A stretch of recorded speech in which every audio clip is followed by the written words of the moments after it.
I would like to introduce my friend SadieLincoln. Sadie is a global fitness expert. Her company, Part3, has over 100 studios around the world, and she's here to talk to us today about fitness. Sadie? Good job. I'm a hugger. Hi, everyone. I love what you just said about making the world a better place, because I think we all want to do that, right? So as Bill maybe mentioned, or maybe you've read about me, I'm billed as a fitness expert. So if you're wondering right now, oh God, the bar lady's going to get up here and make me feel guilty about not exercising, just so you know, I'm going to just take a deep breath and let that go. Because I'm not really an expert in anything. I've never played a sport in my entire life. I am not a yogi. I'm not a dancer or trained as a dancer ever. I took a little step in jazz and tap as a kid, but that's it. I'm not a Pilates expert. I am just a student of fitness and a participant, a passenger. I've been in the fitness industry for over 20 years, and it all started, really, my love affair with the idea of fitness in my living room when I was introduced to Jane Fonda with my mom. And I'm like, wow, that's my sport. This is kind of rad. And then it transcended over the years. I ended up at UCLA running the group exercise program. I went to the College of William & Mary, where I started their group program. I love the energy of a group and coming together feeling good. I landed a job right out of grad school for a gym company, dream job. We had 50 gyms at the time. And I ended up staying there for 11 years and grew the company, working directly for the founder and CEO, to over 430 gyms globally. So it was spectacular. My professional experience was a dream come true. I was at the top of my game, and I was in an industry and in a brand and in a company that was absolutely booming. All about changing lives, making a difference, fitness, products and services, formulas to make people better. The irony is that at the height of my career in this booming, successful industry, my own health was declining. And my own intuitive love and original passion for moving and eating good food was also declining. My connection with fitness was completely removed.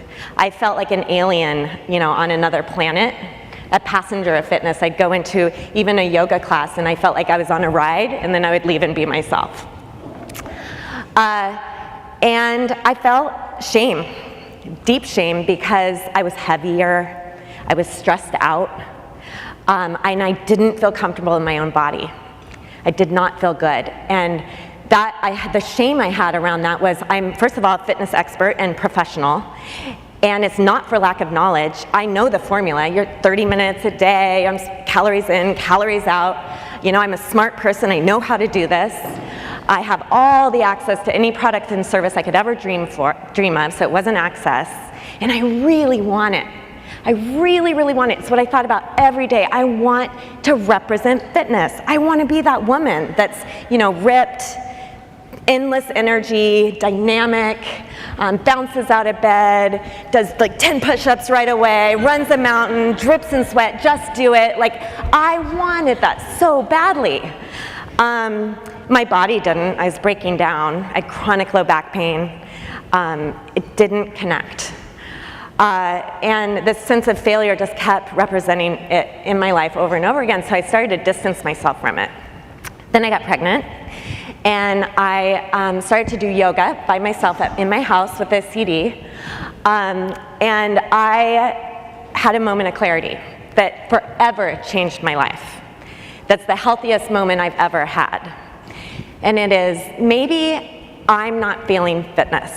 Maybe fitness is failing me. And that was a big thought for me. Maybe fitness is failing me. So what does that mean? Then I took a step back outside of my own experience, and I looked at the nation at large.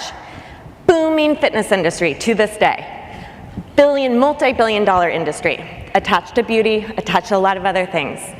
The nation at large, our health is declining, and more specifically, as individuals, our individual connection with fitness there's a gap. We're not identifying with it on a personal level. This struggle is for almost every single person I've ever worked with.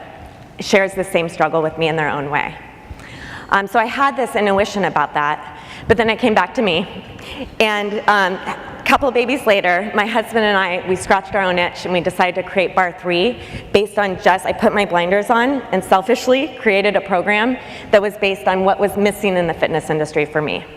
And there's three things, three problems. One was the fitness industry is very formulaic and clinical and science-based, and it's true on paper, energy in, energy out.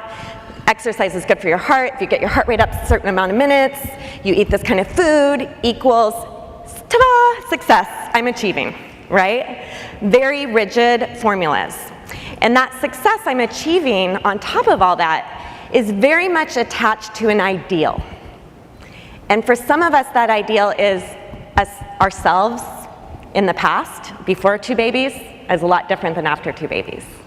You know, athletes, when they were an athlete, 20 years later, you're a different self. But if you're attached to that ideal, we're set up for failure. But the bigger ideal for me, and for many of us, but specifically as a public figure to this day, and this is my big practice, is being attached to a picture of what fitness looks like, what it feels like, that I've seen in images through the media, represented in all different ways. A perfect yogi sitting on a mountain, you know, that woman that's just balanced, and she gardens from her, you know, she grabs her groceries from her organic garden and preps her food for her kids every day and has this balanced, wonderful life and this lithe body, you know, that picture. Or Jennifer Aniston, what she does. What does she do? It's intoxicating. I want to know. I want to follow her plan. I want to be that.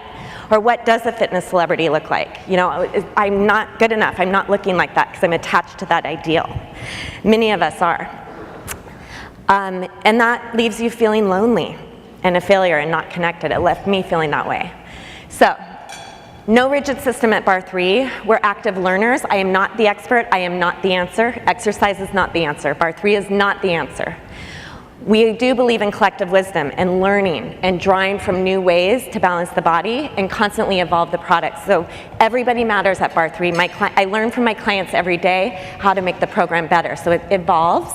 We have a very pointed point of view, but we let the individual shine as themselves in class. And the second thing is not to be attached to an ideal, but instead being committed to being real, being in the moment, honoring your truth. And when you do that, it all happens. It really does.